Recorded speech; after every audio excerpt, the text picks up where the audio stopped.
yeah, so before we get too far into the weeds, at the beginning of this, when you We're got not in the into weeds. I'm just trying to explain them. well, you're not in the weeds, right? I'm in the weeds. Right. So before we get too far into the rights enforcement agency, I know that this is a key point of PFs. Last, you were about to build a ground framework for how this would work from the ground up, and he had you kind of bypass that to move into his position. But I want to give you the opportunity to build that ground framework up so that the audience really understands what you're talking about. Yeah, I think yes. Yeah, I think you're being a bit impatient here. So let's just do this one step at a time to make sure we I'll understand. Sip on my. Yeah, drink your fucking cup beer and shut up, PF, and let him talk. So as we've established, and it's pretty obvious, a rights enforcement agency can't offer their customers at the same time the right to unlimited noise and the right to peace and quiet. They can't offer the right to take anybody else's stuff and the right to have their own stuff protected. Right? You have to make rules that are consistent, and offer people those rules so that they don't conflict with each other. That's just sort of obvious. And when you have that, you can then sell those rights to people. And if they get into some conflict, then you have the rules to resolve that conflict. Each customer can say, hey, I'm right. No, I'm right. And the agency can say, okay, well, we have to resolve this. Well, here's the rules. You guys signed up for these rules. We'll figure out what happened. We'll have a little arbitration, and figure out who's right and who's wrong. And whoever's wrong, we're not going to enforce, we're not going to do what you're asking us to do in this particular case. In the case of multiple agencies, they have to, so they get into a conflict, and what a customer of one agency did something, got a lot more of a customer of the other agency. If one of those, we'll take the case where there's an established rule, like you can't steal your neighbor's lawnmower without asking, something straightforward like that.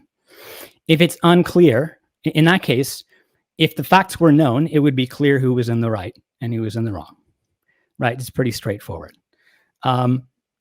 What these agencies are probably going to do is say, okay, this other agency, we're not going to go to war over some other agency for our customer when we don't even know if our customer is the one lying or not, right? We're not selling for $40 a month the service of being your private army for you to commit crimes. That costs way more. That's a much more expensive service. We're offering you security and rights, protect your rights. So we're going to require you to submit to arbitration, with this customer of the other agency. And we have a treaty with this agency. We've agreed to use some particular arbitrator or some set of arbitrators to resolve disputes between our customers. And you'll have to use one of those.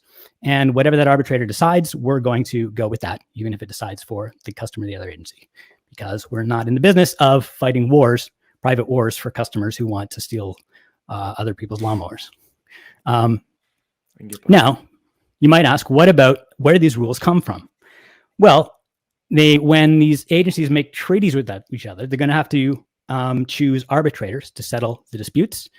And I mean, the rules could come from anywhere, but probably the people who actually write the rules will be the arbitrators who are arbitrating the disputes, because they'll be in the best position to do that. And in terms of what the rules will be, each agency is going to have they're going to be using just as they're going to be using their customers' wishes and what they're willing to pay for to decide what the rules are. That's also going to determine what rules are agreed on in these treaties between agencies, because an agency says, well, we can make money. Our customers want this rule. This other agency's customers maybe want some slightly different rule. I guess we'll negotiate this with this agency. If we can make more money from our customers, if our customers are bidding more money effectively for this law than their customers are bidding for the other law, then we can just pay them off a little bit of money, like half of the extra money that we would make, to agree to our rules. And that should be worth it for them, because the money they'll make from that is actually more than they'd make from their customers for giving their customers the rule that they wanted, right? So through this interagency negotiation and perhaps payments, you can resolve these differences in the customer base and what the different customer bases for the different agencies want. I don't think you'd have massive differences in what the customers of different agencies want, because these are customers of the same people in the same markets, who want the same, who are shopping for the same service. It's not like, you can have some customers want to have like, the purge where they're all killing each other, and some customers don't. Like, everyone's going to agree that murder is illegal and theft is illegal and blah, blah, blah, and all the straightforward stuff. You might have little differences in things, very, very sort of like details, like what the volume level is, right? Some customers might slightly higher volume level. Some customers might be slightly favorable to peace and quiet, but you can resolve that through negotiating between the agencies and possible payments between the agencies, right? Does that make sense? So now that you've laid that groundwork, and the reason that I asked you to, so that we all understood it, the chat, PF, myself, PF will give you a little bit longer than average cross-examination because there's a lot of information. So if you want to probe it, I think that's very fair to do. Go ahead. Sure. Thank you. Well, this is very kind. This is a very respectable debate. I appreciate it. You've gotten further than like almost anybody else I've talked to about this. Well, hey, there we go. I like to listen, although I like to make jokes, and so I do interrupt sometimes. Sometimes I let my ego get the best of me. So okay, I think I followed most of that, but like,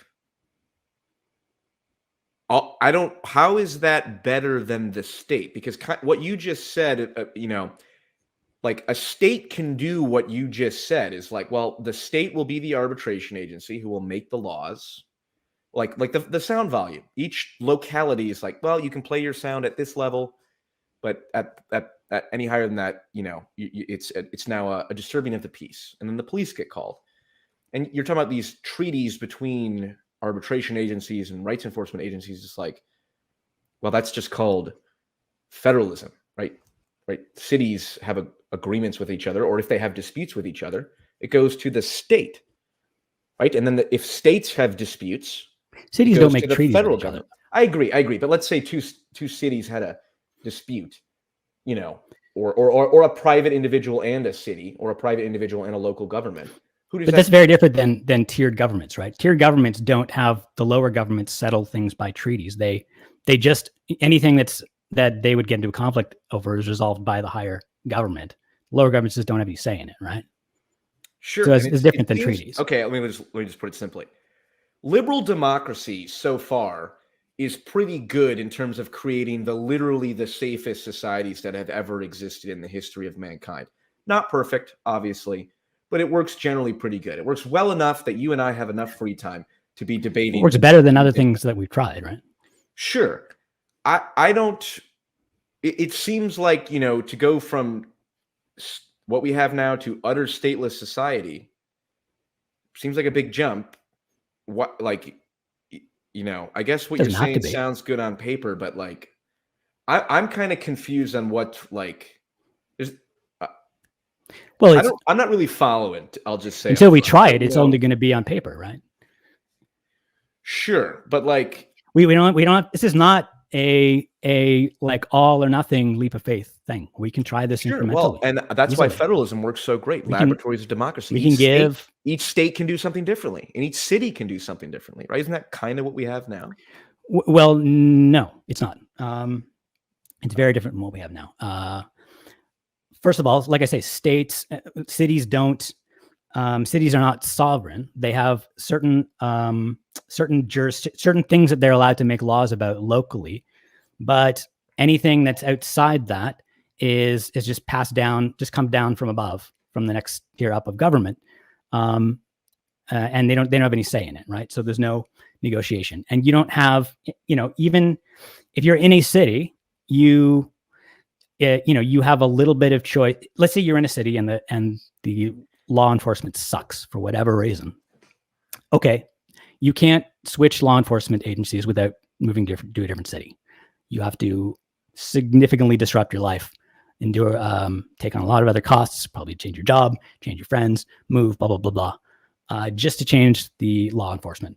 And of course, if it's at problems at the state level, you got to go even further. If the problems at the national level, then you got to it's almost like we got to migrate to another country. Huge deal.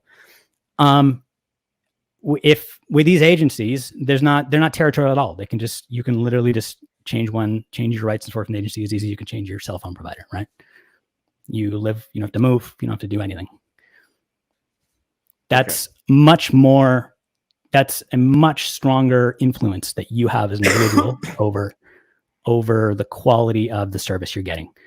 Just as it does in other markets, that choice gives you an enormous amount of power. And I think you'd expect the service you get to be much higher quality and much cheaper if that was the case, if they had to compete for business, right?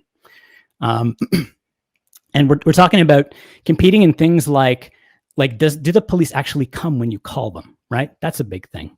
Do the police give a shit when you call them and you're like, a crime is committed against me? Not a big crime, kind of a little crime, under $1,000. Do they actually give a shit? Police right now don't. It's kind of actually hard to get the police to care about anything. Do they try to prevent crime, or do they just wait for crime to happen and then go bust people and get credit for it? Currently, the police seem more interested in catching criminals and looking like they're doing that than they do about preventing and reducing crime. But if you're a rights enforcement agency and your money comes directly from customers who they don't want crime, they want to be safe. And protecting them from crime costs you money. That's an expense, right? The most profitable rights enforcement company is the one where they don't have to respond to any calls. They don't have to go out and catch any criminals because that's expensive. They just sit there and collect money from their customers and nothing ever happens to them. That's great. So they have an incentive to actually prevent crime from happening, keep you safe. We'll give you a security system. We'll give you cameras. We'll give you, do whatever it takes to prevent crime from happening to you. They might even do programs to try to reduce crime in the neighborhood or whatever. Anything that'll save them money will make them more profitable, right? That's an incentive that state rights and state law doesn't have. Mm-hmm. So what if you are poor? How does this work? If you're poor, so first I'll point out that if you're poor right now, if you're really poor, yes, rights law is not super helpful to you, right? I wouldn't say we're talking homeless people. I wouldn't say that homeless people get a whole lot of help from the state in terms of rights enforcement. Well, I don't know. We'd have to ask some homeless people probably, but it doesn't seem like they're really. That's fair. It seems like they probably get a lot of hassle from the police rather than more than help. Well, if they're committing crimes, but yeah. Well, or just standing around. Now that the operational foundation is established, kind of to PFJung's point, before we get too far off into various weeds, he does often bring this back to the arbitration between these two REAs, or these rights enforcement agencies. And if there's a dispute, and I'm trying to follow here as I take notes, and I'm still not really hearing an answer to his contention on what happens if there's a dispute where the rights enforcement agencies can't come to terms. They've come to terms in advance. They have a treaty that treaty they've agreed on which laws they're going to use to resolve disputes and which arbitrators will be other companies. And can I interrupt here? Going to use to resolve disputes. Yeah. Okay. So I hear that a lot. And I think your point is, and you said this earlier, you think from an economic and practical perspective, this is what they would do. It makes sense for them to have agreed to a treaty beforehand, so they would do it. Yeah. But the fact that companies make all kinds of mistakes all the time in the real world indicates that is not sufficient explanation, right? Companies do all kinds of dumb things. And from your perspective, you would say, well, a company would not make an unprofitable decision because it's unprofitable. And yet they do it all the time because we have imperfect information. So what if you had two rights enforcement? I would not say, hold on, since you said what I would say, I'll tell you, that's not quite right. I would never say a company would not make an unprofitable decision. All I say is that companies have incentives to make good decisions, and profit is that incentive. Yes. And companies that make unprofitable decisions will go away. They tend to lose money, and if they lose enough money, they disappear.